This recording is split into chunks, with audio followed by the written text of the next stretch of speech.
What's up, y'all? Welcome to Original Gamers Cast. I'm your host, Patrick Ryan, and I'm joined today, as always, by Nolan Brown. Hey, everybody. And Joel Watt. Hello, friends. You know, it's been so long since we've done this that I actually felt like I was stumbling over that intro. I'm like, what is going on? Yeah, we finally got the band back together. It is. I know. We've only been doing this for like together. 8 weeks. Like, what's going on? Yeah. Yeah, but not that any of y'all at home have noticed because we've been keeping the episodes out, but it's been 3 weeks since we've recorded an episode at all, but it's been even longer than that since all three of us were here together. Yeah. So Y'all keep picking terrible games. oh, is that what it is? Oh, I'm just kidding. I don't hate RPGs, but I listen to those other episodes, and you made it sound like I do. It's like, no, they're just not my favorite kind of game, and I'd have nothing to contribute. Like, that's fair. Well, anyway, today is not an RPG. We're going to be talking about the original Sonic the Hedgehog for the Sega Genesis, and unfortunately, I have to specify that because there's another game called Sonic the Hedgehog that was out on Xbox 360 and PS3, and it was just awful. No, we should not mention that ever. That game does not exist. In fact, LJ, bleep that out. We don't want it here. There's no use. Oh, quiet. Oh, flashbacks like Nom. Wow. Everyone that listens to this that fought in Vietnam just got super offended that you would even equate those two things, and they just turned it off. I am incredibly sorry, all two of you. That's right. Anyway, it's been a long time, so we've got a lot of catching up to do. Nolan, what have you been up to? Not a lot. I mean, mostly just work. But this week, I actually found out Monday I got strep from my nephew, so I've been homesick. I don't feel too bad, but then on the bright side, Dark Souls 3 came out, so I got to just half enjoy that. On the bright side, a game that's going to murder me over and over again came out. The game that I get to practice my masochism with came out, so I just get to stay home and do that. But yeah, no. What platform did you get that for? Xbox One. Okay. Yeah, because I guess the Steam version came out a few hours early, and I know some console people were a little perturbed about that. I don't really care because the Xbox One version, I got the first game for free as a digital download. Oh, well, there you go. The 360 version, nice bonus. And I'm sure it's I don't have my PS compatible then. Yes. Yeah. Nice. So that's basically been my week this week for the most part. Sweet. And you're also, I have it on good authority that you're going to be on another podcast next week. This is true, yeah. For next week for the Geeks Under Grace podcast, I get to show up and do things on there. So yeah, y'all check that out. Definitely. You can subscribe to that at geeksundergrace.podbean.com or open up your favorite podcast app and search Geeks Under Grace. They update every Wednesday morning, and it's a lot of fun. I do the sound and editing for them, and we have a lot of fun cutting up and stuff, so it's going to be good. Anyway, Joel, how have you been? I've been pretty good. I finally got a backwards compatible PS3, so I can stream PS2 games in HD. It'll be pretty sweet. But I don't have an HDCP stripper, so almost there. I actually tried something the other day, and my capture card wigged out on me and just plain stopped working. And I was like, oh no! And I thought it died, and so I took my computer apart. Well, not apart, but I undid the setup and cleaned it out, and actually took out the capture card itself and cleaned it real nice, and it's all working now. So that's good. But yeah, I've been ordering lots of PS2 games, and stuff like that. So, yeah, I'm excited. Cool. I'm supposed to be getting a car later today, so that's also really cool. Oh, that's neat. Nice. I do like that you're more excited about the backwards compatible PS3 than the car, though. Sorry, I completely forgot about the car. PS3 is sitting here looking at me like, stay with me, you know. The car, oh yeah, that's later today. It's whatever. That thing. Yeah. If you don't mind me asking, how much did the backwards compatible system set you back? Because I can't imagine anybody got rid of that for cheap. I got the cheaper one, so it was 100 and I think the list price was 150. So after tax, it was just under 200. That's nice. not bad. Yeah, and of those course, things brand new were like $700 or something, weren't they? Yeah. Maybe it was $6. My original was like that. Even including inflation, it was the most expensive console ever. Oh yeah, I remember. I remember watching that E3 announcement and going, "No one's gonna buy that." And for a long time, very few people did. Yeah. Actually, you want to hear something crazy? This has nothing to do with anything.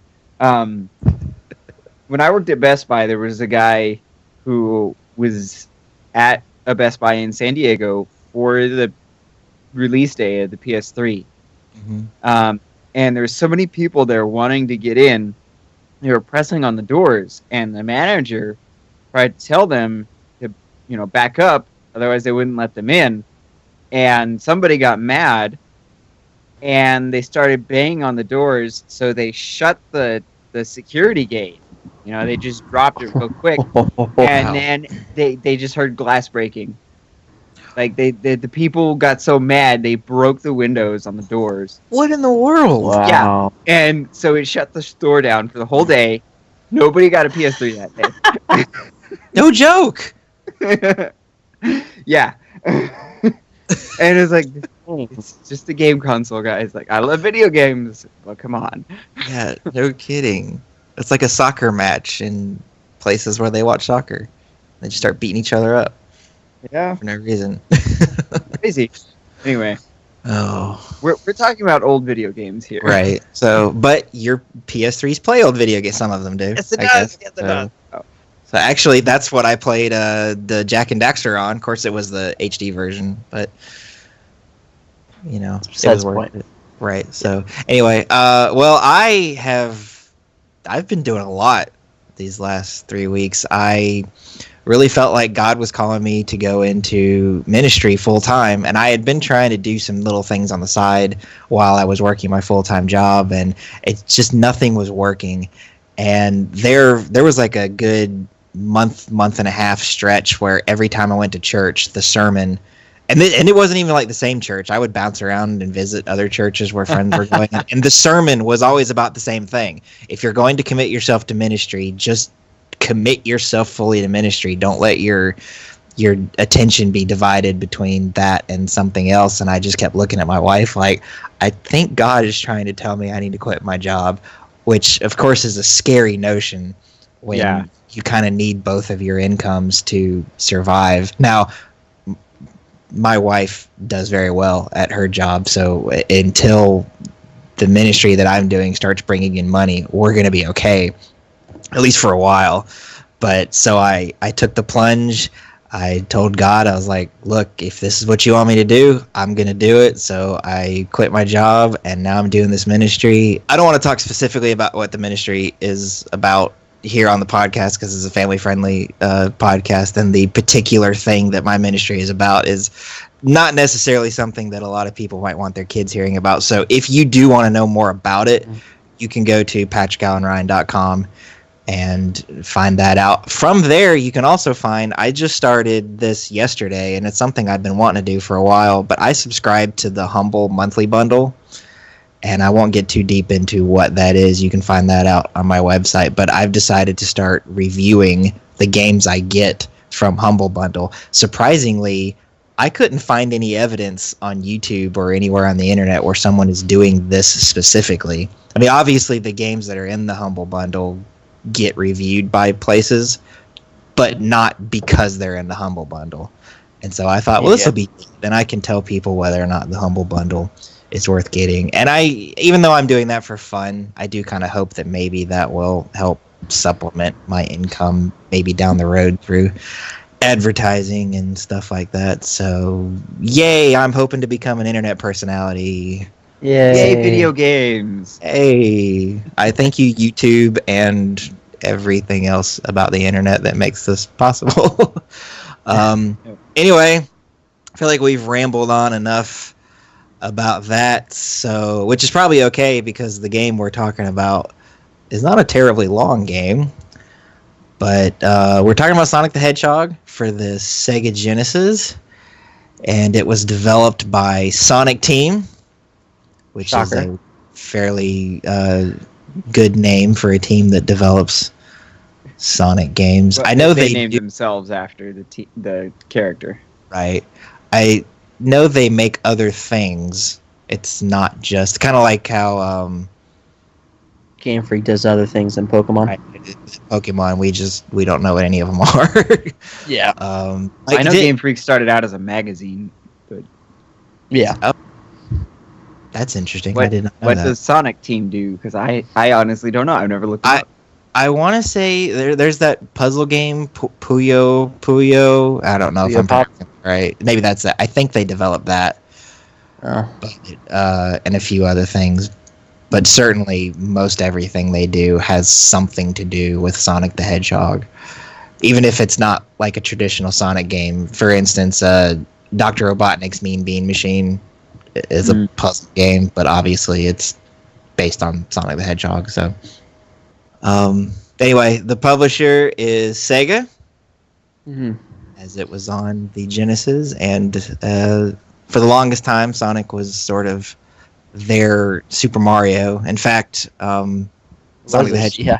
Yeah, it was Sonic the Hedgehog was created in response to Super Mario. Sega needed a mascot character, and so that's where this came from. We'll get into more of that. All right, Nolan, say this director's name. Okay, Yuji Naka. I'm gonna say. Good. He's also the lead programmer. That he is. Game. Yeah. Well, when I was on Wikipedia, there was no director listed, but he was listed as a programmer. So I was like, okay, that's close enough. Director. I'll say that sounds about right. Joel, you want to take a crack at the producer? His name is Shinobu. Yeah, Shinobu Toyota.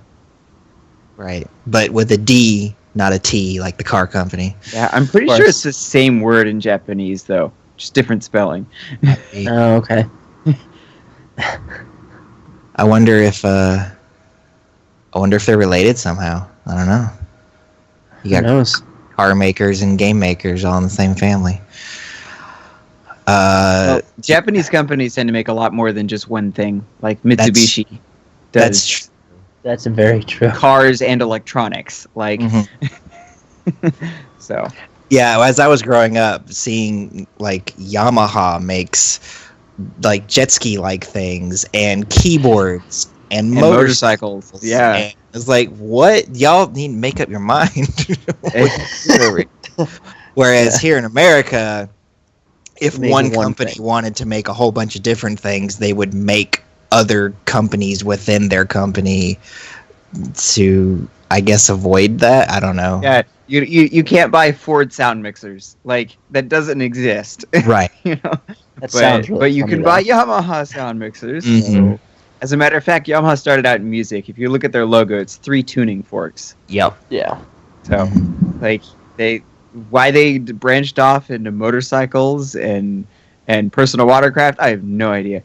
It's me. Someone at Yamaha decided that was a good moneymaker. In fact, I know we're getting off again, but Sony, one of the ways they make most of their money is selling insurance in Japan. I didn't know that. Sold insurance. Really? It's one of the only branches under Sony that actually makes a profit. And actually, I think after the release of the PS4, PlayStation became one of, like, because, not to get too much into it, but Sony, most of their businesses don't make a lot of money, but insurance and recently the PlayStation brand are where they're doing really, really well. That good old PS4 money. Moving on, the art director. I'm going to take a crack at this. Why did I pick this one? This one looks difficult. Naota Oshima. Sure. Yeah. That sounds good. Yeah. Mm-hmm. And the composer, Joel, why don't you go for it? Masato Nakamura. And that name actually sounds familiar. More than Nakamura. And I don't really know why. Maybe it's just because I actually like Sonic the Hedgehog music a lot. I know a lot of people don't, but it's real funky back in the Genesis days, and then these days it's kind of like butt metal, and I love that. Just nonsense screaming. That name, I just love the name of it. Butt metal. Just screaming guitars and lyrics that make no sense whatsoever, and yeah. I love the heck out of it. So it was created by Yuji Naka and the aforementioned Naota Oshima. And Nolan, I'm going to give you this guy. Okay. Let's see. Hirokazu Yasuhara. Sounds good to me. I think if I were going to pronounce it, I would have guessed Hirokazu, but Hirokazu makes just as much sense as the other one. Who knows? Okay, moving on from that. So this game, like I mentioned at the end of the Pokemon podcast, if you have an electronic device in your house that plays video games, Sonic the Hedgehog is on it somewhere. Yeah. So let's doing the research for this. He's not joking. No, dead serious. This game is on something that you own in your house. So I'm going to start at the beginning. It was released for the Sega Genesis in North America on June 23rd, 91, Europe the same day, and Japan on July 26th, 1991. It was released on the Game Boy Advance in North America on November 14th, 2006. It was released on the Nintendo 3DS, Japan, May 15th, 2013, and then worldwide on December 5th, 2013. And then on iOS in Europe on May 15th, 2013, and North America on May 16th, 2013. I wonder why there's a day difference. I wonder if, because I know sometimes app stores update on particular days in different regions. I wonder if that's why there's a day difference there. Probably. Yeah, anyway. It might have been centered in North America, and they had to wait till it got around to the next day in Europe. Mm-hmm. Now on Android, on Android it went worldwide the same day it came out on iOS in North America. So you European people got it a day early if you had an Apple device. And then we have etc. and pointed to the Wikipedia entry because, like I said, it's on everything. And if I sat here and read everything it was on, that would be this entire podcast. Yeah, because it's I put etc. because it's been bundled with so many things. Like those ones he just listed were all the individual releases for Sonic the Hedgehog, but it's been bundled in compilations for so many other things. Like it's crazy, pretty much anything since 2005, and it's not a joke. Yep. It's on 360, it's on PS3, it's in a bundle on the GameCube and PS2, and I'm sure that bundle probably also came to the original Xbox. It's in a bundle on Amazon and Steam, and just we could it's spend. It's still on the Wii Virtual Console. Like you can get it on your Wii U if you wanted to. Yep, it's everywhere. So you should, and it's usually very, very cheap, like probably $5. So if you haven't played this game and you want to, as long as you got $5 and electricity, you're good to go. So it's easy. I got the Steam version. It was exactly $5, $4.99, and I got the Steam version because I went online. I went on my Wii U, and it's not there, so I had to load up the Wii through the Wii U, and it was 800 Wii points. I'm like, That's a little high. Yeah, no kidding. For this older game, I'm gonna. That comes out to $8, right? Yeah. Yeah. Yeah, $8. that's what I thought. So I went on Steam. It was like $4.99 sold. Mm-hmm. Yeah. Yeah, I have it for. I never had a Genesis. In fact, my first Sega product was the Dreamcast. Oh wow! I didn't. I liked a lot of Sega games. I just never owned one. All my friends had them, so I would just go over to their house and play it. But so the first time I ever owned this game myself was in that GameCube collection, which was strange. When Sega goes third party, and all of a sudden Sonic the Hedgehog is on their at one time biggest competitor's system. That was very weird. But it's that a was natural fit at the same time. Oh yeah, Yeah. I think it's weirder to see Sonic on Xbox than it is on Nintendo. right. Absolutely, and which is probably why a lot of the times when a Sonic game it winds up being exclusive to one platform or another, it's usually the Nintendo platform because that's where the audience for that would be. Unless they wanted to give Sonic a gun. Wait, they did. Oh, they did. That wasn't Sonic. Shadow. Shadow. It's the same thing. Why, Sonic Team? Let's take Sonic and do a palette swap, which I guess since he's polygonal, it probably wasn't that simple, but you know what I mean. And give him a deeper, brooding voice, like he's trying to be Batman or something. Dark. But anyway, we're talking about a simpler back before Doesn't he work for Sega. the U.S. government? That's the best part. Yeah, he's working for the president. Oh gosh, I'm sorry. I just got us off on a tangent again. Oh no, this is Sega's fault. It's not our fault that they chase all these crazy ideas with Sonic. It's just couldn't they have just learned from Nintendo? Nintendo keeps it simple. You know, they've had crazy ideas since the beginning, as we'll find out pretty soon here. Yes. Yeah. Talking about that very soon. Anyway, I mentioned that I never had a Sega Genesis, but I had played these games growing up pretty regularly. A lot of my friends had Genesis. My household was the Nintendo household. So, back then when you were a little kid and you didn't have a disposable income, if your friend had one thing, then you asked your parents for the other thing, and you just went over to your friend's house and played that thing, and so that's kind of how that worked. And I remember spending hours over at friends' houses playing mostly the later Sonic games, like Sonic 2, 3, and Knuckles, but this was certainly in that list, so I do have fond memories of it, even though I did not own it. Did either of y'all grow up with this game in your house? No. I've never had a Genesis or Sega console. Yeah, I was going to wait to tell this story during the Impact. But I guess we'll tell it now since we're talking about our childhood. I never had a Sega Genesis growing up.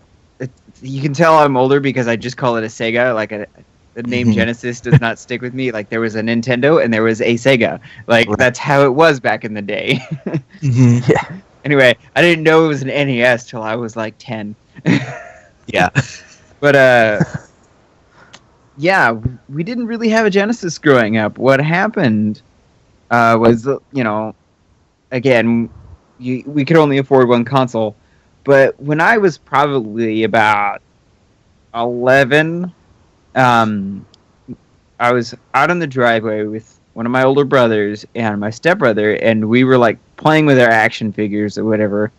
Why we were outside, I don't know why. But we're outside playing with our action figures in the driveway, and this guy, probably about 21, 22, walks up, and he says, "Hey, do you guys like video games?"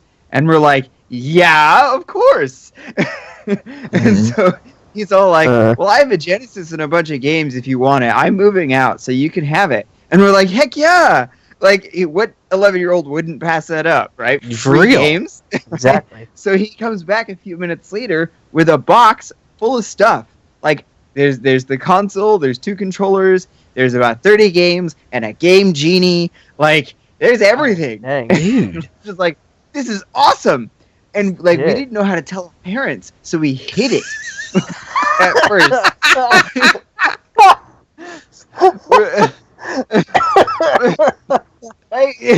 We didn't know what to do, so like, we hid it for like 2 or 3 weeks.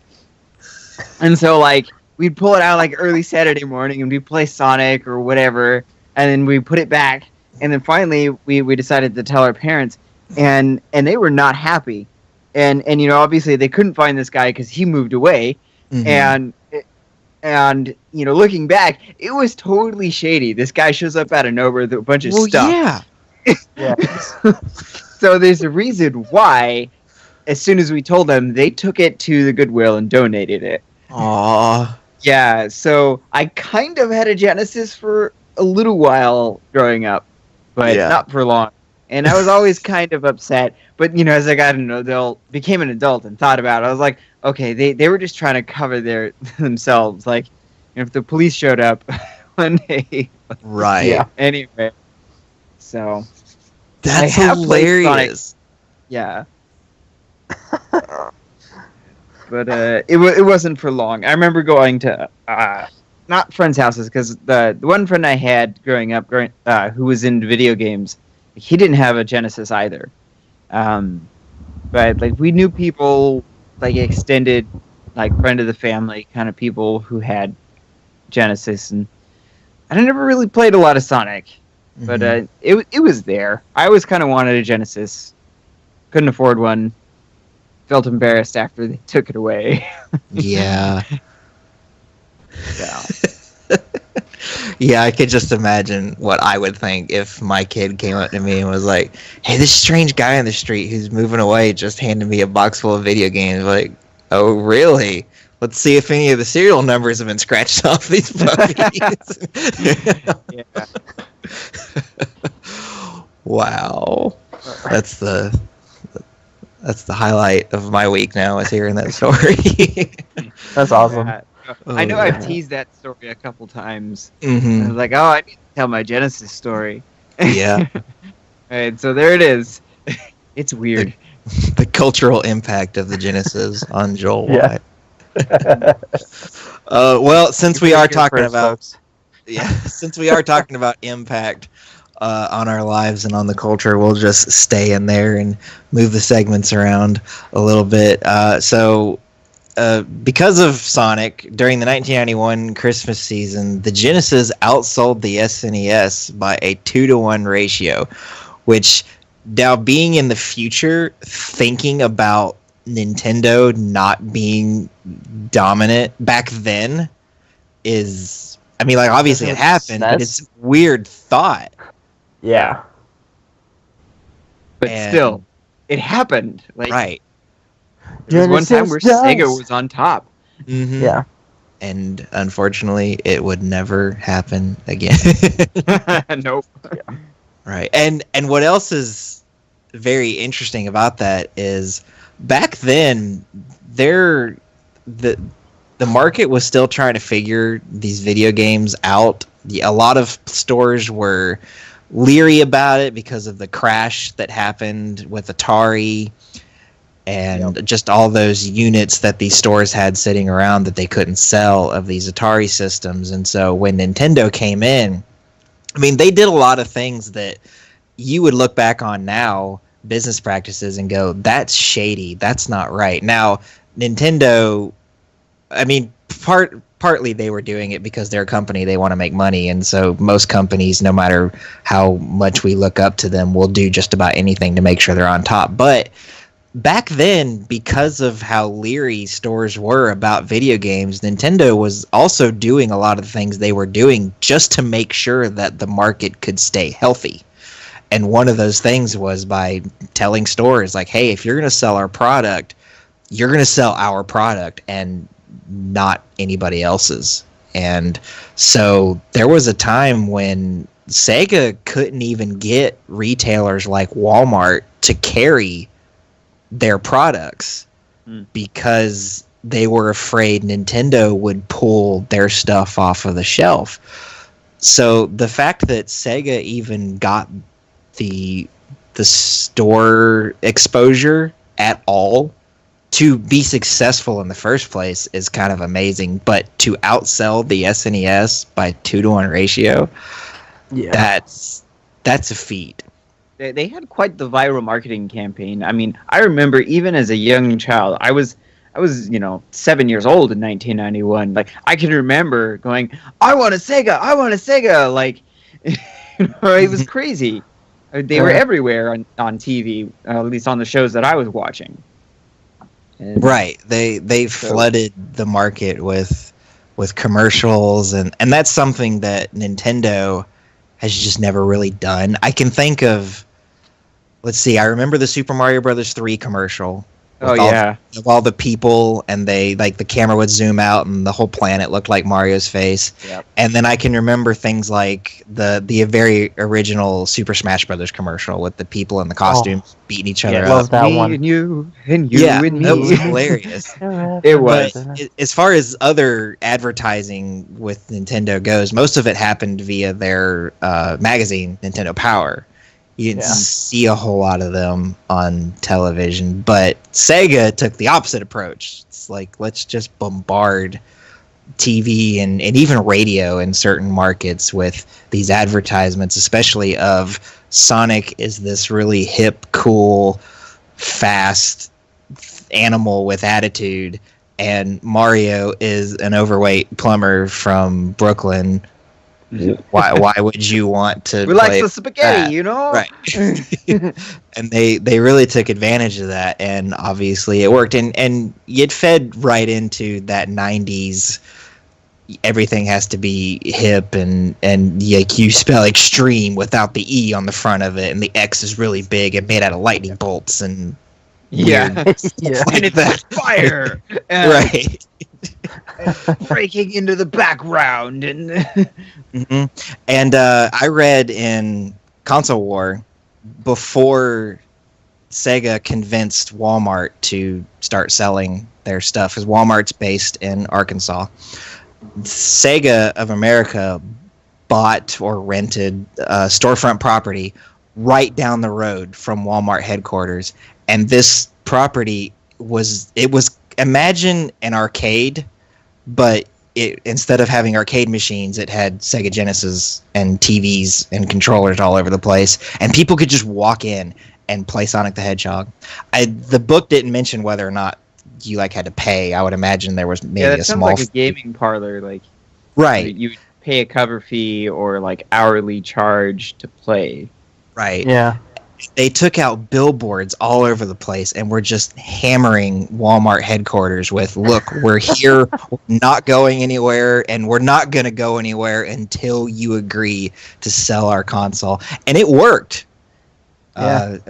It was genius, and it's really sad that to think that they did all that work to get out there, and now Sega is today. I mean, they're not making consoles anymore, and they haven't for a while. And even a lot of their games, they put out some good games, but I think most of the games that Sega themselves releases that are good, most of the time they didn't develop it, they just published it.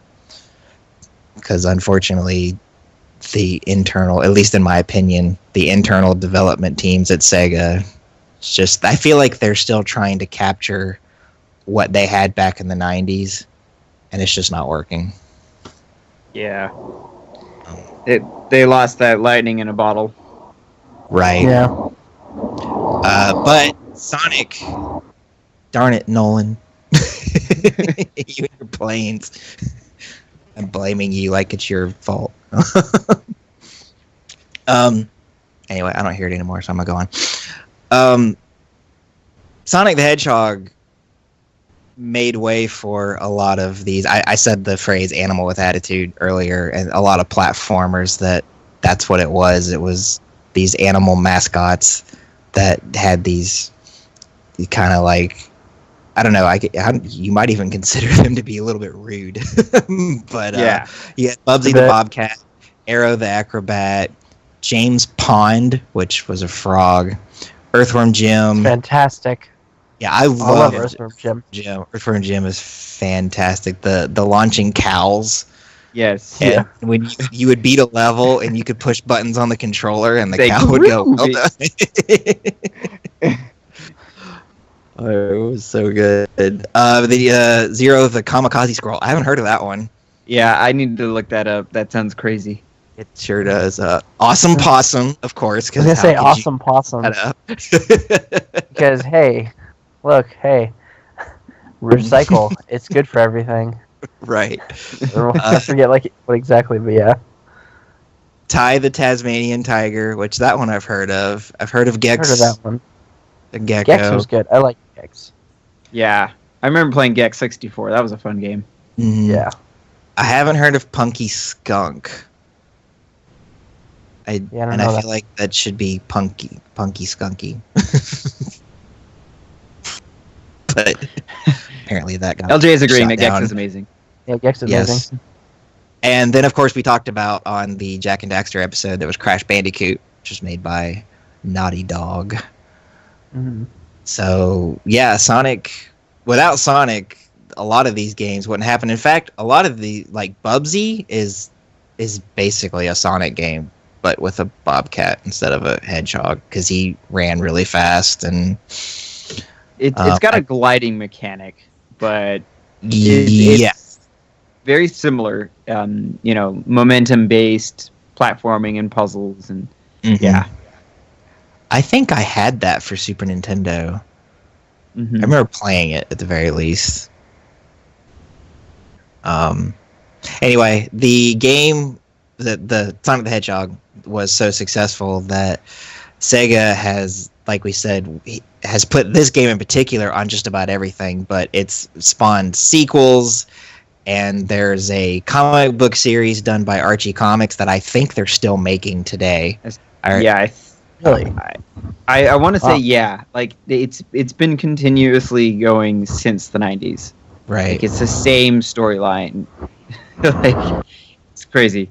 And I used to buy those however often it was they came out, like once a month or something like that. The very first Sonic comic that I had was the 25-page special that was Sonic fighting Metal Sonic.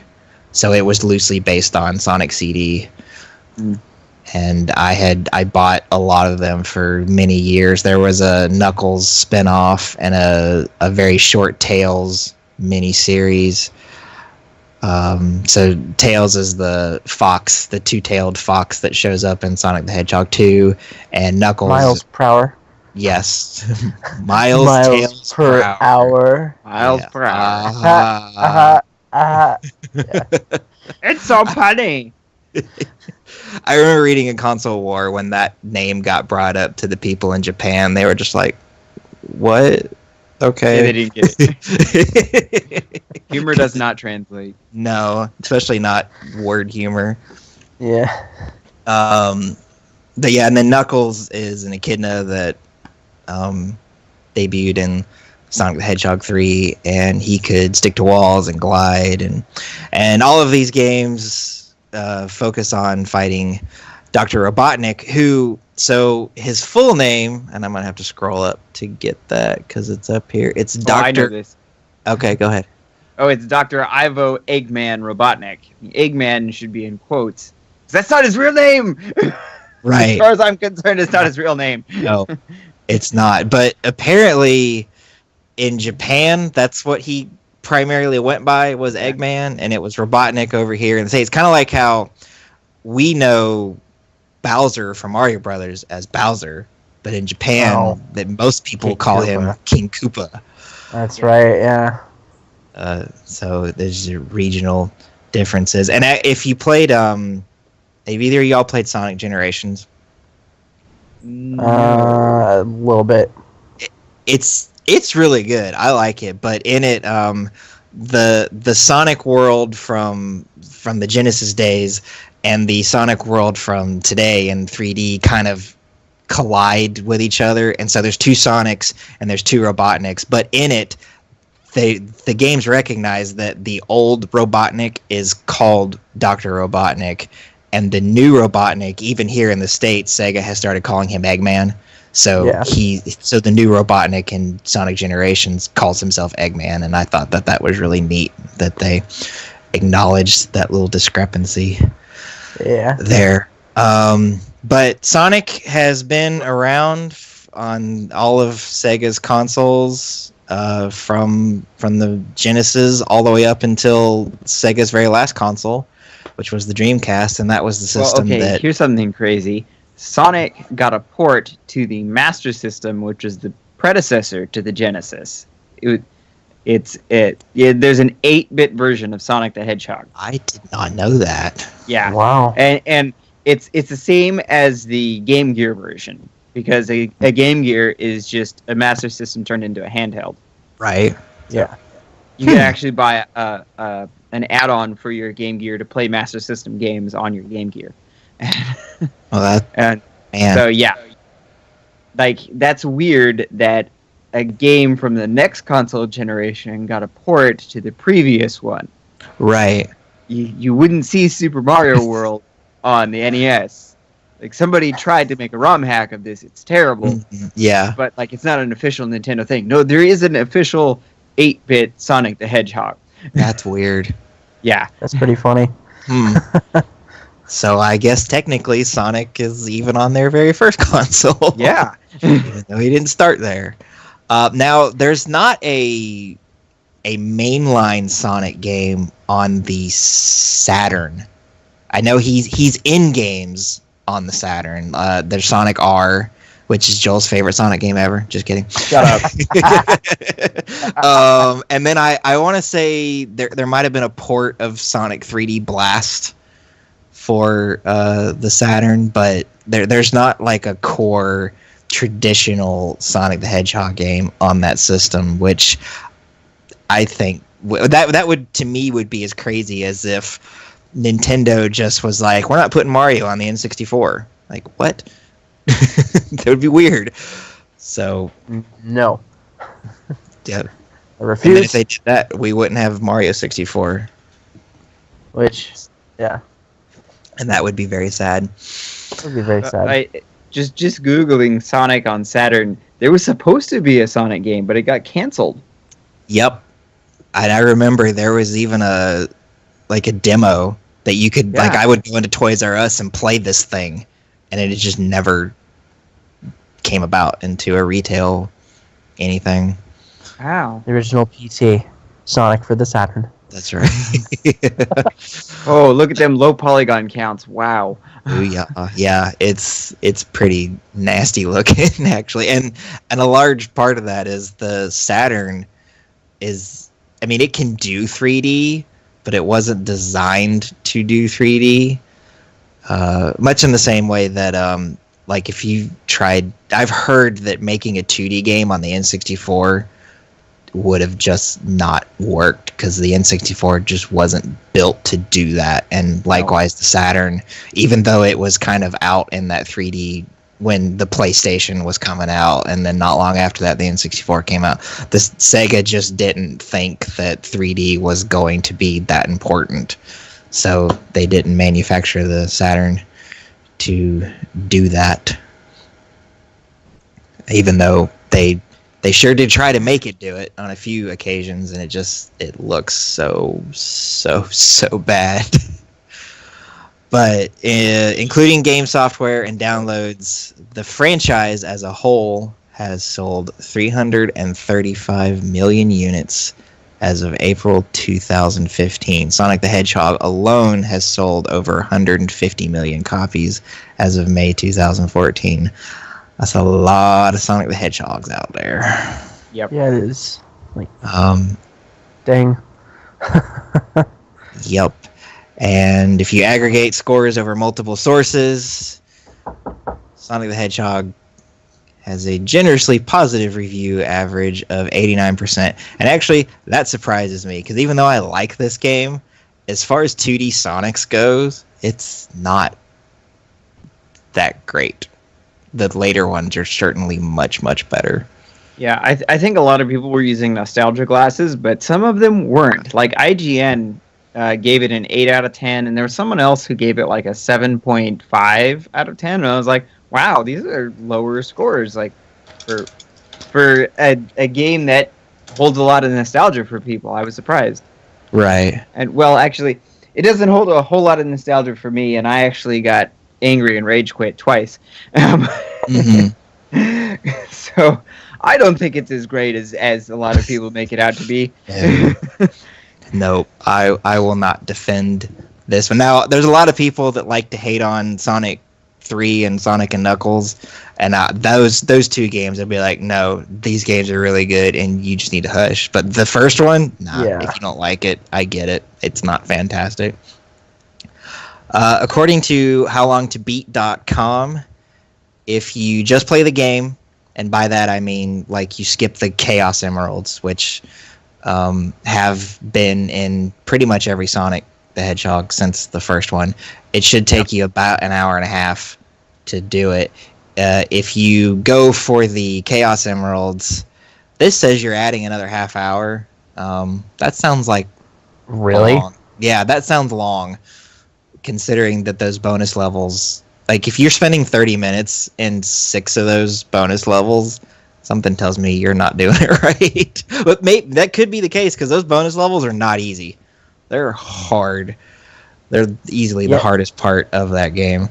Yeah, exactly. I'm like, well, I mean, I guess if you fail enough and you have to keep trying to go get them. Right. Well, I to prep for this episode, I was playing this on the Xbox 360, which has save states, and so every time I would beat a level and have access to the Chaos Emerald thing, I would save my state right there, and that way, if I failed, I could go back. Yep. I did the same thing on the Steam version. Mm-hmm. Well, that's a good segue into the presentation, and since we're talking about the Chaos Emeralds, and if you are a Sonic fan and you've been playing these games for a while, you know that there's 7 of these things. That's not true in the first one. There's only 6, and the Supersonic feature had not been added to that version. So really the only thing that you get for getting all the Chaos Emeralds is, I guess, the true ending to the game. And I mean, I say that, and I'm sitting here in my bedroom holding up air quotes, because the true ending and the regular ending are not really that different. I think it's really just that you collected the chaos. Because what Dr. Robotnik is after is really the Chaos Emeralds. So even though you get to the end of the game and you beat him, if you didn't get all the Chaos Emeralds back in your possession, technically you lost. Yeah. Because Robotnik still has whatever Chaos Emerald you didn't collect. He actually, at the end screen, he's juggling the ones you didn't collect. Right. So that's the quote-unquote bad ending. Mm-hmm. But otherwise, because I think even if you collect all of them, Sonic, it does what he would normally do, and then the Chaos Emeralds come out of him and they just disappear, and then the credits roll.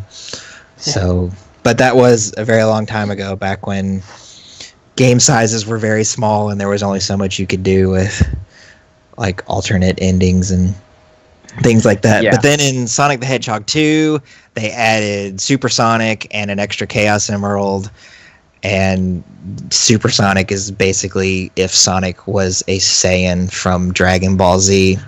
This Straight is up. what happened to literally the same thing. Like his hair turns yellow. He flies. He's fast, super fast. He's basically invincible. Yeah, except for falling off cliffs. But otherwise, like, he's invulnerable to enemies. The only way he can die in Supersonic mode is to fall in a bottomless pit. Can't he Can he be crushed though too? I feel like I died when he was crushed. Oh, you know, I think he can. Like, if something falls on you, that's not an enemy, like piece of the environment. Yeah. So flying, he not really. I mean, like, when he runs, he technically comes off the ground, like his animation does, but you're still tethered to. Now, at the end of Sonic and Knuckles, if you have all the Chaos Emeralds, there's a level when you're flying through space. And I think that's also happens at the end of Sonic Adventure 1 and 2. Yeah, that became a Sonic trope, actually. Right. Yeah. Supersonic space fight. Mm-hmm. But actually having full, like, 360-degree control. It was like, well, when I say 360-degree, I mean all directions on the flat screen and not going into the background. That wasn't possible with Supersonic. He was flying, but he's still tethered to the ground. It was really just his animation. Yeah.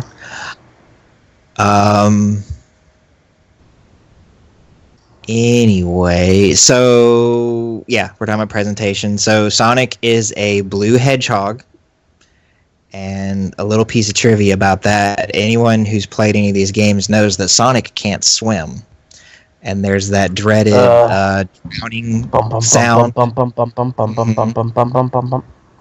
get your heart racing. But actual hedgehogs can swim pretty well. This was just a feature of the game because the creator of Sonic the Hedgehog did not think that hedgehogs could swim. Yep. So kind of funny. If you're going to make a game about an animal, do your research, ladies and gentlemen. Or else you'll be like, sharks can't swim. That would be weird. What? Or birds don't Land fly. shark. Get stuck on the ground. Land shark. That's an old joke there, Nolan. Surprised you know that. Of course I know land shark. Come on. Candy Graham. Yeah. I was thinking of, y'all remember that cartoon Street Sharks? Oh, Of man. course. That was the best. Oh. Speaking of animals with attitude, Yeah, right? Yeah, Street that was Sharks, so right. biker Not mice even from Mars. Yes. I miss 90s cartoons. You seen that video of Vin Diesel hawking the Street Sharks toys? No. Oh my gosh, it's hilarious. So he's like one of those obnoxious like booth vendors at some toy exposition, and he's showing all the different features of the toy, and so he's an actor is the whole reason he's doing this. So he's all into the part, and then he goes, and here's the best part, hand shark. Like it's a puppet, but it's the sea shark, and it's on his hand. So he just yells out hand shark, and it like comes up from under the table, and he's like, "Rah!" I love it.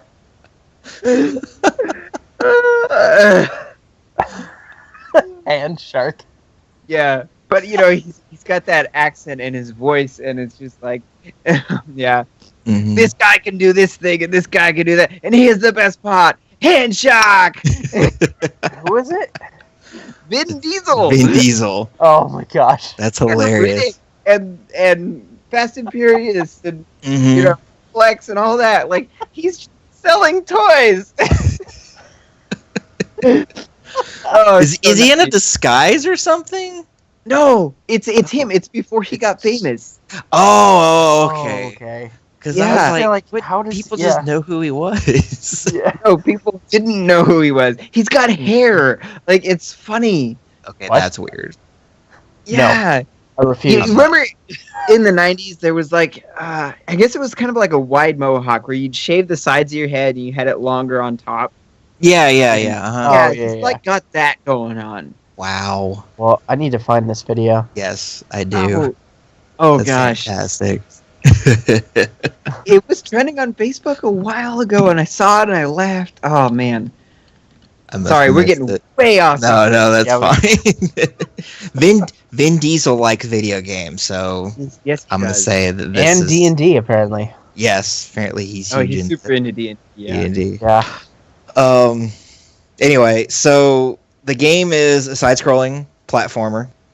Yes. It's really designed because, like I said earlier, Sega saw the popularity of Super Mario Brothers and how well that was doing for Nintendo, and so they're like, hey, we need something like that, but all the 90s tropes of it being hip and cool, and so that's where Sonic came from. And I can remember, especially in this one, the Sonic speed, because you gotta remember this game was designed around a 4x3 television screen, and Sonic in the first one actually takes up a lot of the screen. The camera, like if you can imagine a camera, it seems like it's very, very, very close to the level. And so there's sometimes you can get moving really fast and an enemy will be up in front of you or a trap and you just won't see it and you don't have time to react to the trap that's coming. Now, if it's an enemy, and assuming he's not holding something sharp out in front of him, you can push down and roll up into a ball and take the enemy out. But a lot of times, like you'd get your momentum going, and you'd just stop dead in your tracks and it almost felt cheap and stinky. And they kind of fixed that with Sonic 2.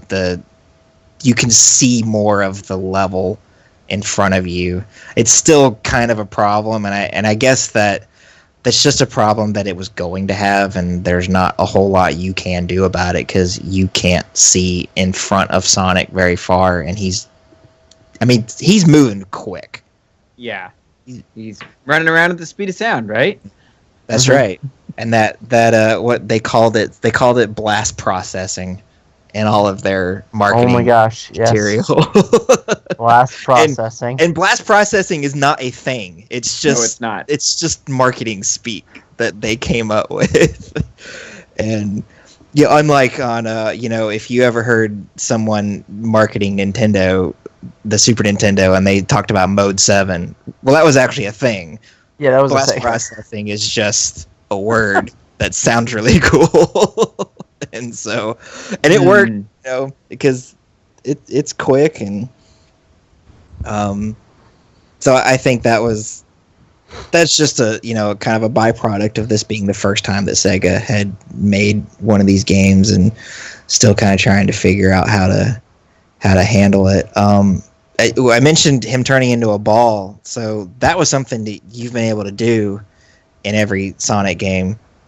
The difference between this one and in Sonic 2 was you could not stand in place and I guess kind of charge up the spin attack. Yeah. There's no spin dash. Right.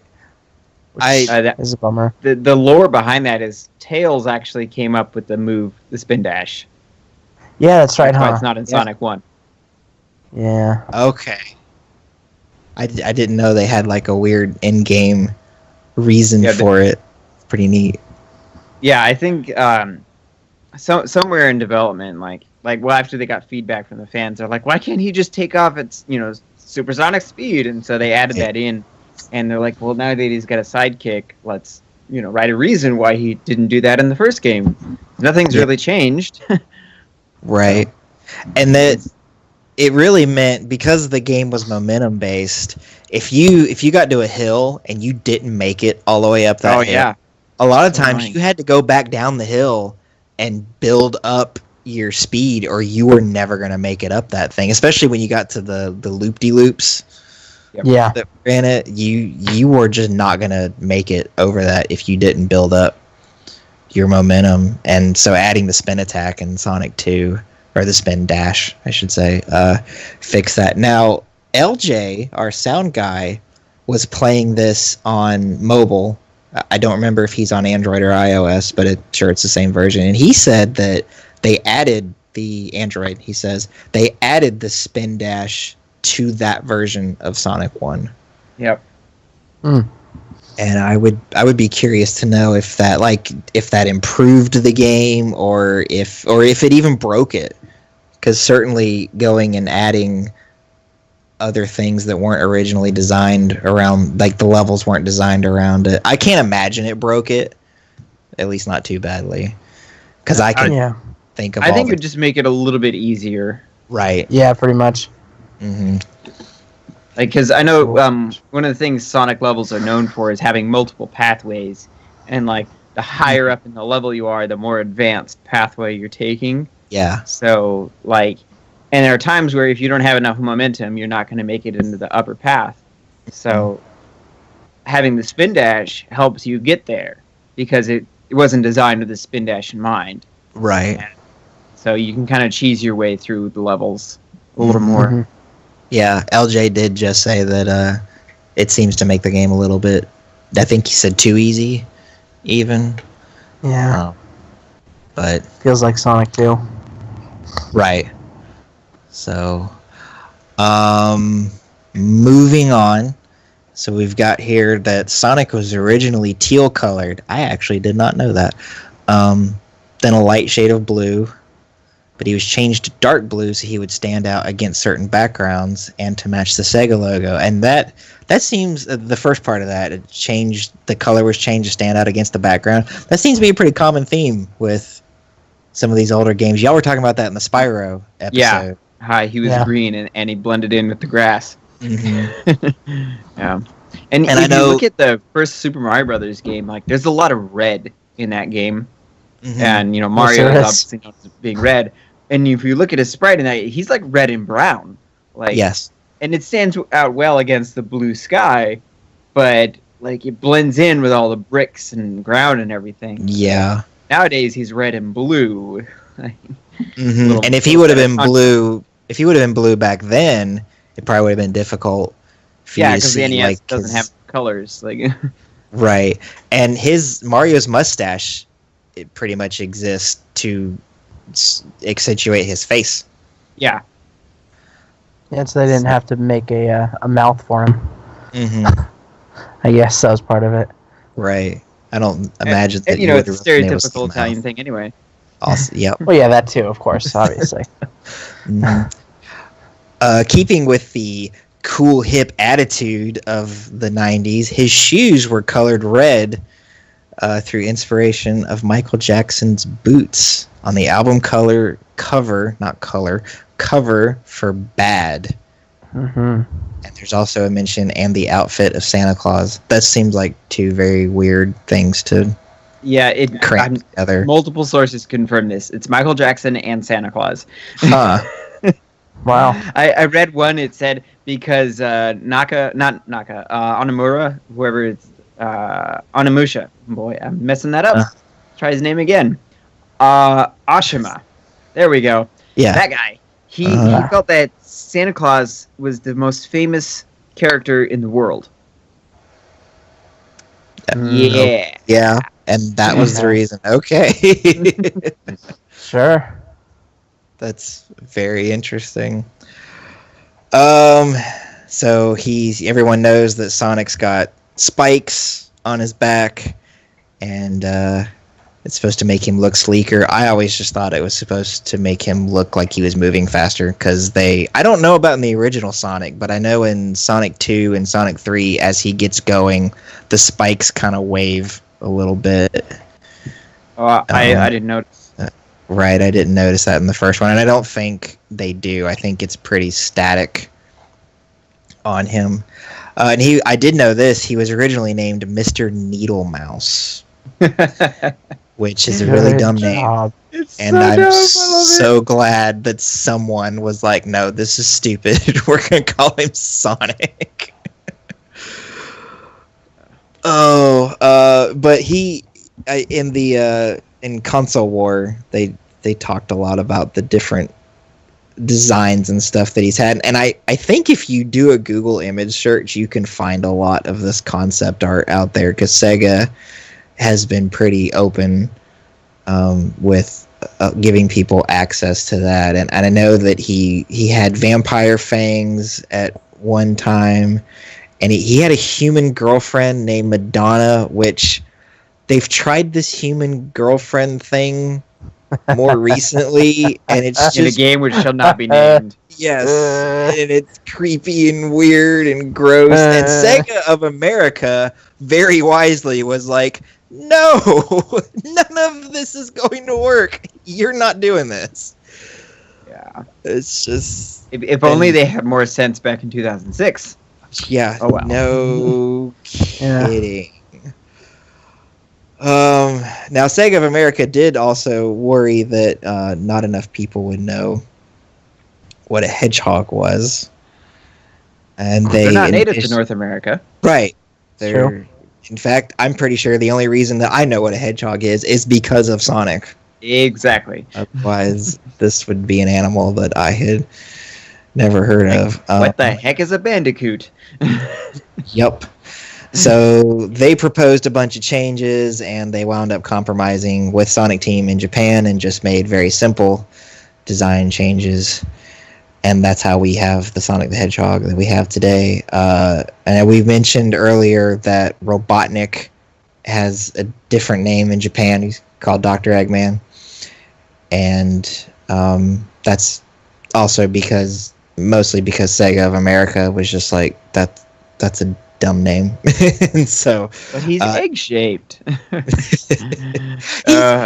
He's not even like, I guess he's kind of egg-shaped if you, because I guess when I think of it, I'm thinking of his body, and I'm not really including his head in the shape of it. Because without his head, he's just a sphere. He's not really that oval shape. But if you add his head, he does. I think in the later games, his body becomes more ovoid. Yeah. But still, yeah, he's very round and not egg-shaped. Right. And this dynamic between Sega of America and Sega of Japan is a lot of what led to Sega's exiting the console market, because they didn't really function as one worldwide company. There was Sega Japan and there was Sega America, and while they worked together, they did a lot of fighting. If you haven't read Console War, I really recommend it.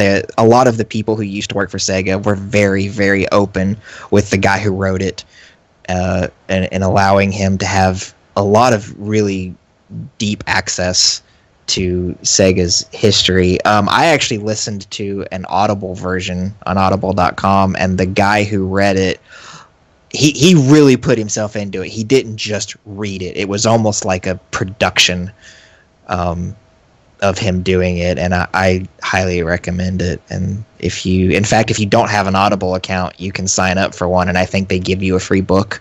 So just sign up for an account and get that book, and then if you never use it again, then you never use it again. And this is not a sponsorship. Right, yeah, like they're not paying. As far as I know, Amazon, who owns Audible, doesn't know we exist. This is not a sponsorship whatsoever. I like the product, and I think that now if you like reading books, then go read the book, but I really enjoyed the Audible version. All right, now we're going to get into one of my favorite things about Sonic games. Even when a Sonic game is bad, the game itself is just awful. The music is, I like it. It's corny and cheesy, and in fact, the Genesis, one of the things that set it apart from the Super Nintendo was its ability to create a really funky bass sound. And some of those 80s keyboard bass noises, and there was a game, Toe Jam and Earl. Man, was really designed around the fact that the Genesis could produce these weird, funky musical sounds. I love that game so much. It's so good. We'll have to do that on the show one day. Yeah. I'm down. It's fantastic, but that's something that set Sonic the Hedgehog apart from Super Mario. The Mario music tends to be very whimsical and jazzy. Yeah, and Sonic it's very funky, and it's a lot of bass guitar. I imagine, Nolan, that makes you very happy. The bass man. Mm-hmm. Just a little bit. So speaking of bass, it was composed and produced by Masato Nakamura, and he is the bassist and lead songwriter of a J-pop band, Dreams Come True. So if you're into J-pop, maybe check them out and see what that's all about. So the game uses an onboard, here bringing up Yamaha programmable sound generator to produce a variety of stereo sound effects. I can remember back in my early PC days when I had a Windows 95 machine, my favorite set of MIDI sounds came from Yamaha. Because you could just, if you didn't like the MIDI sounds that your computer made, you could go download these sound banks, and Yamaha made some really good ones. In fact, my favorite set came with the PC version of Final Fantasy VII. Oh wow! And I've I've not been able to find a set of MIDI, at least not like old MIDI sounds that I liked as much as I liked those. So, where was I? I lost my place on the document. Oh yeah, here we go. So, it was originally intended to have a sound test menu with animations of Sonic breakdancing to the music of a Sonic band. That would have been a sight to see. So, Sonic 2 and 3 have sound tests. I guess there's not one in Sonic 1. Yeah, they ran out of time. Yeah. And so, yeah, like, they scrapped it and they replaced it with the famous Sega chant. Mm-hmm. So, yeah. And yes, it's beautiful. And it actually used up an eighth of the memory cartridge. Like, oh my goodness. Yeah, like an eighth of the cartridge was dedicated to that one audio sample. Mm-hmm. Yeah. And actually did some math. I wanted to know, like, just how big is that? In today's modern data sizes, it's 64 kilobytes. And last night, when I was almost done when I was almost done writing the notes for today's episode, I decided to download the show notes just because I wanted to know how big it was. Like, and it was 256 kilobytes. So just the text alone for this episode is 4 times bigger than that audio sample. That's saying something. Yeah, it is. That's crazy. Oh my goodness. It's amazing how technology has, because Sonic the Hedgehog is 25 years old this year. Yeah, 25 this year in June. So yeah, that's it just doesn't feel like that long ago. But I guess in computer terms, it is very eons ago in computer terms. I know. Yeah. It's crazy. So we were talking about the drowning warning. That is the most stress-inducing piece of music. It's up there. I'm sorry. I misunderstood that. I thought you were saying it put the most stress on the hardware. You're saying no. That's my opinion. Like the drowning warning. Yes. Okay. Okay. Right. So if you read the statement above it, the Genesis today is not known for having like incredible sound capabilities. You know, you play Street Fighter on Genesis versus on SNES or Aladdin. You know, and it just doesn't sound the same, not at all. But But Nakamura was really able to create these catchy tunes, and it was memorable and fun and everything. But the drowning warning, oh my gosh! Yeah. like it's fine when you know you're nowhere near a bubble and you can just accept your fate. You're like, oh well, I'm going to drown. But if you're sitting there waiting for a bubble to appear, you got 1 second left. And then of course it doesn't help that it's counting down. Like, 4, but the number's flashing, so you see 4 pop up like 2 or 3 times, and then 3 pops up 2, and it's like, oh my gosh, just give me a bubble so I can breathe. Yes. And of course, the drowning wouldn't exist if Yuji Naka had realized hedgehogs could swim. Right. Yeah. So, it's I don't know, an interesting mechanic. I'll give him that. Mm-hmm. Oh, absolutely. Because Mario, like in his games at the time, and still some today, like he doesn't have to worry about air underwater. Right. No. Yeah. Like that's a thing only in the 3D games. Mm-hmm. You know. Drowning.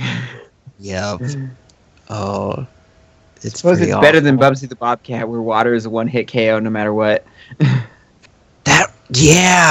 remember that now. Oh, that was so aggravating. Yeah, but which is also not true. Like there are some cats who love to get in the water. That's true. But even if cats did hate water, last time I checked, none of them died from it. So Exactly. what the heck? They just freak out a little, and yeah. All right. Well, we'll go down to the last little bit of trivia that we have here before we say goodbye. So This is my favorite bit. The Sonic Band consisted of Sharp's Chicken on guitar. Oh wow. Get it? Max Monkey. Like double sharp. Yeah. Max Monkey on bass. Mock Rabbit on drums. And Vector the Crocodile on keyboard. And yeah, before I even read this last part, Vector was he became a recurring character on Knuckles Chaotix, and he's also appears in Sonic Heroes and Free Riders. And there were some little side quests in Sonic Generation that involved all of those side characters from Knuckles Chaotix. So the Bumblebee and all that stuff, they were all Amy and Amy Rose, who was see Amy Rose is kind of like has a super big crush on Sonic, but Sonic doesn't return the feelings. So just stick with that. Forget all this weird nonsense where Sonic is making out with people. It's strange. Don't do it. He doesn't need a princess girlfriend like Mario. Right. Like I didn't realize that Amy is also a hedgehog. Because she's bright It took pink. me so well, not just because she's pink, because she to me she didn't look like Sonic whatsoever. You know, at least like Shadow every and other Silver hedgehog. kind of like Sonic. Yeah, exactly. They had Yeah, like the spikes and stuff, so it made sense. It was like a couple years ago. I was like, Amy's a hedgehog. Because She doesn't have any spikes. She just has like a human like hair cut, like a bob cut. yeah. And her last name isn't the Hedgehog. Right. This is true. So Speaking of the Hedgehog, if you Google your name, the Hedgehog, in Google image search, you will get some pretty interesting results. Really? yeah, Yes. Try I'm it gonna now. have to Search try it. Patrick the Okay. Hedgehog and All right, Nolan the I'm Hedgehog. gonna. yeah. Okay. Let's see. I don't know what your real first name is, LJ. I just realized. I just know you as LJ. What am I looking at right now? Whoa!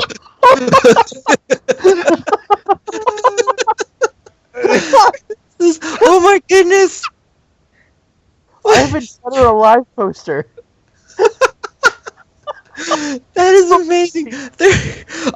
There are two One different poster. pictures here from DeviantArt of a red Sonic the Hedgehog looking thing, but he's wearing like a Catholic priest suit and he's on fire. Oh, and one of them he has like a cast on his right leg. That's random. Oh, I love the DeviantArt community for these memes that they make sometimes. Like, this is a DeviantArt meme specifically. Yeah. Like, I want to say 4chan started it, but like DeviantArt really took a hold of it, and like, you know, every name the Hedgehog. Oh, that's on the Hedgehog there, Mr. LJ. That's Wow. amazing. I also, there's those people that like to mix King of the Hill with different things. I've seen some really good, like Hank Hill with Sonic spikes and stuff. Oh, nice. Oh, Those are pretty good. Oh well, now if you're listening to this, get on Google Images and try that with your name. And you know what? Maybe tweet us some of the better ones. Please make sure they're clean, because yeah, I was gonna say because some of those I found, I'm really like, weird stuff. But yeah, I'll go ahead and mention. So you can find us on Twitter at official OGcast, and we'd like to see some of those pictures. Last bit of trivia. For years, it had been rumored that Michael Jackson was hired to compose some of the music for Sonic the Hedgehog 3, and that rumor was sort of confirmed by the Huffington Post. Yeah, I Just say sort of, because Huffington Post has no staff writers. They're all, what's the word? Freelance. Yeah. Every single article you read in Huffington Post these days is written by a freelance journalist. Yeah. And that this particular post is so weird in the investigative journalism that it goes through. Like, it's so strange, but like the guy actually has like original sources, like the people who worked on Sonic the Hedgehog 3. He was able to get in contact with them and get information from them, which is crazy. Yeah. And they all say that yes, Michael Jackson came into the studio and composed some tracks, and they reworked them into the game because he had a huge PR disaster, which this is family friendly, so we're not going to get into it. Mm-hmm. But yeah, and so that that's why he was never credited. And of course, Sega will never confirm this, but they don't deny it either. That's the crazy thing. Mm-hmm. They're sort of in that sense. Government middle ground where it's neither confirmed nor denied. Right. And it makes sense because a lot of the music from Sonic 3, if you listen to any of Michael Jackson's stuff from that period, I mean, you can definitely see how, even if it wasn't actually Michael Jackson, whoever composed it was definitely shooting for it to sound like that. Yeah, and like really we mentioned earlier, there's the influence through his red boots. Like, so it all comes full circle. Yeah. So, wow, we talked a lot longer about this game than I thought we were going to. But that's good because I like it better when we have a big episode.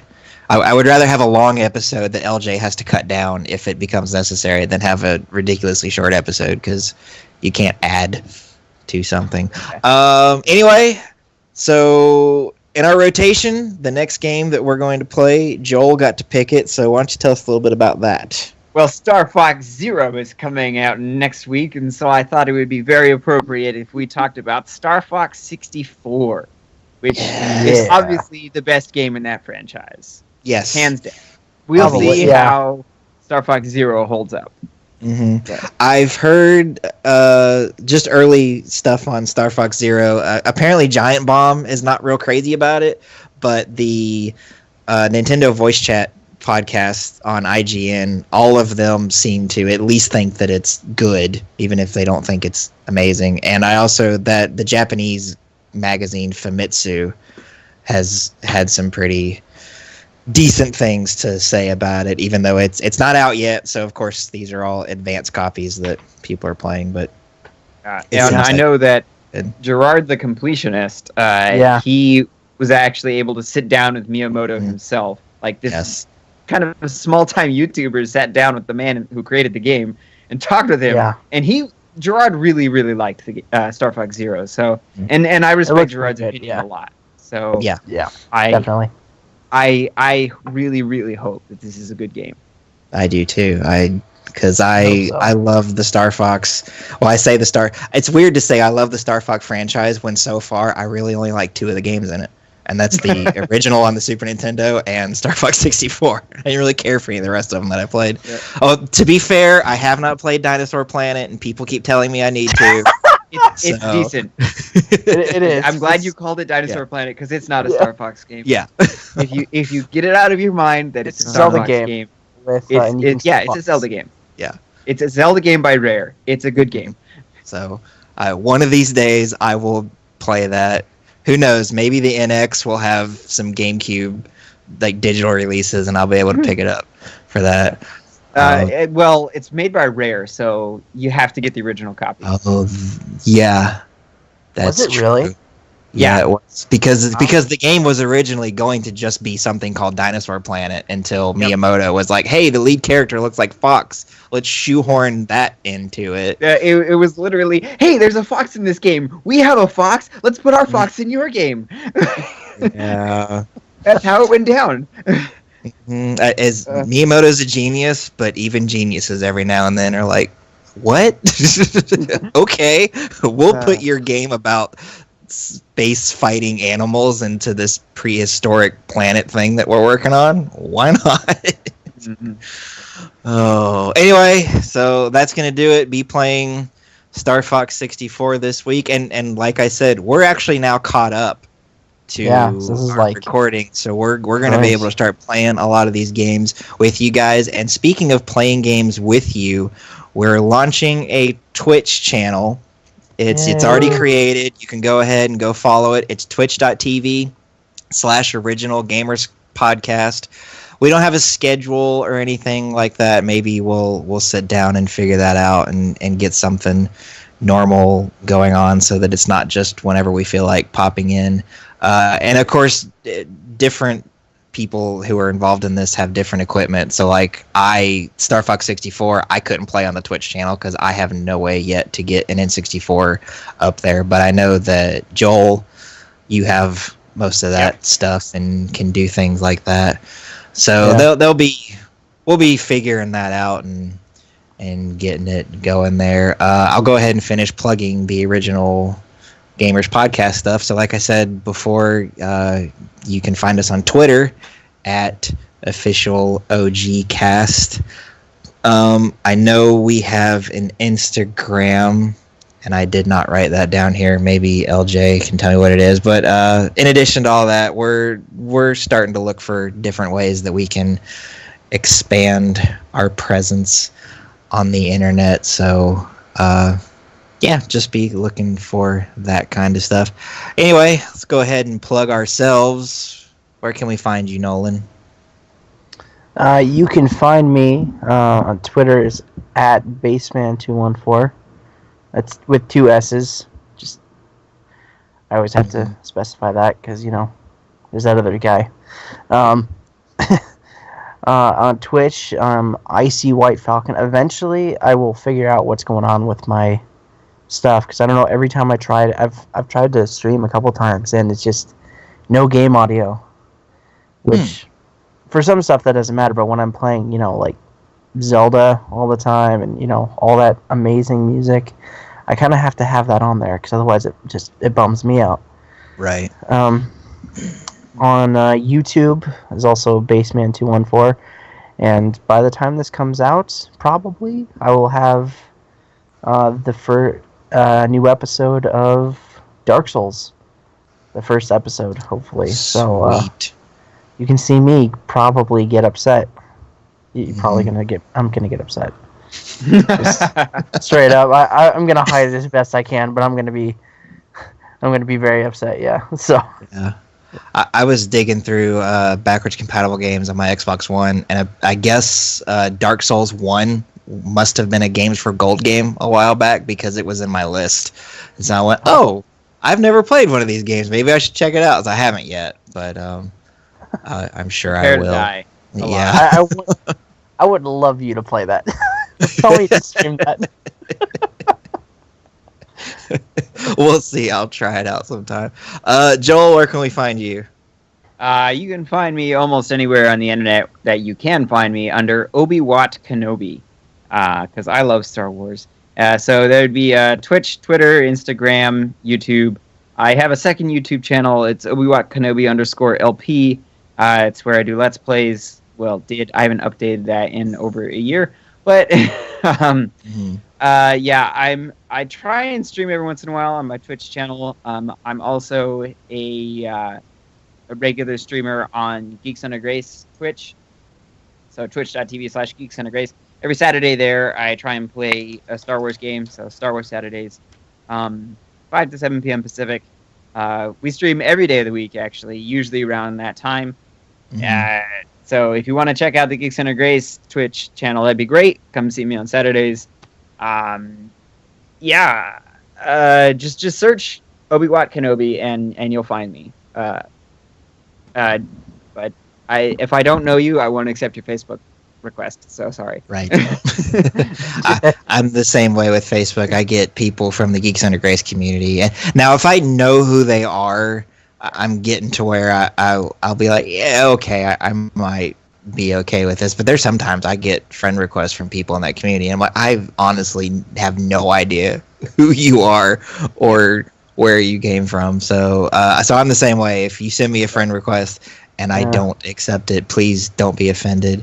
I have other outlets for that, which I'll get to right now. So you can find me on Facebook at facebook.com/above par production. That's my initials, PAR.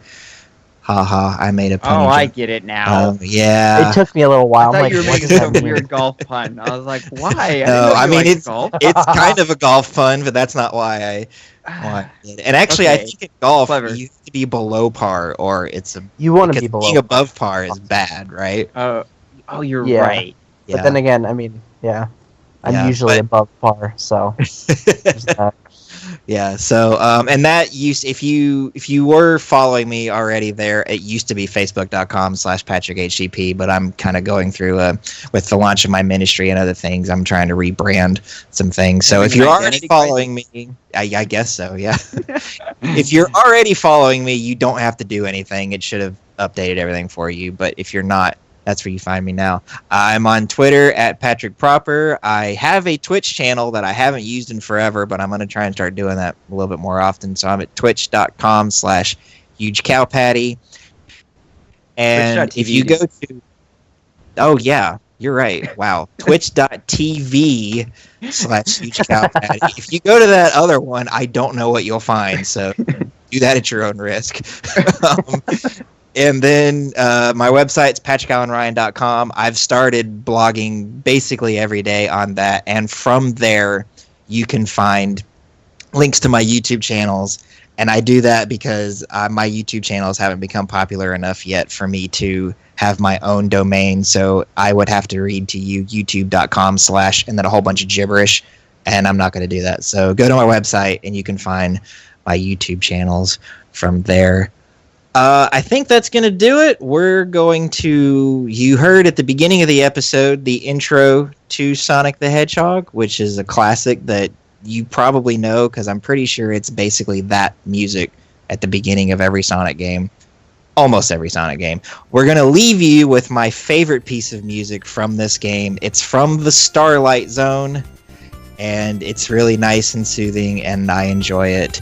But unfortunately, the level is so far into the game that half the time I don't get that far to be able to hear it because I'm not very good at it. Yeah. Anyway, that's that. We'll see you guys next week for Star Fox 64. Have a good one.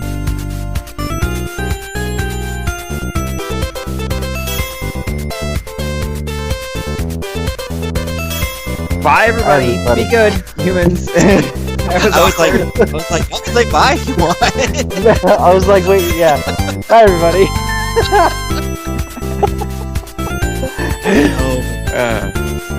That was good.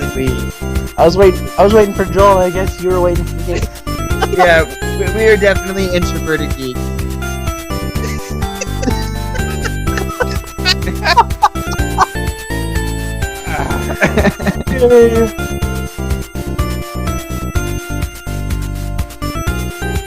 We have a note from our sound guy. Is that Rodea? right? Crappy Rodea? Is that the name of the game? I think he gives his opinion first, and then the name of the... Like, what is this? It'd be fantastic if that's actually it. Well, so I'm going to assume that it's Rodea the Sky Soldier on Wii U, and that Crappy is just that LJ thinks it's not a very good game.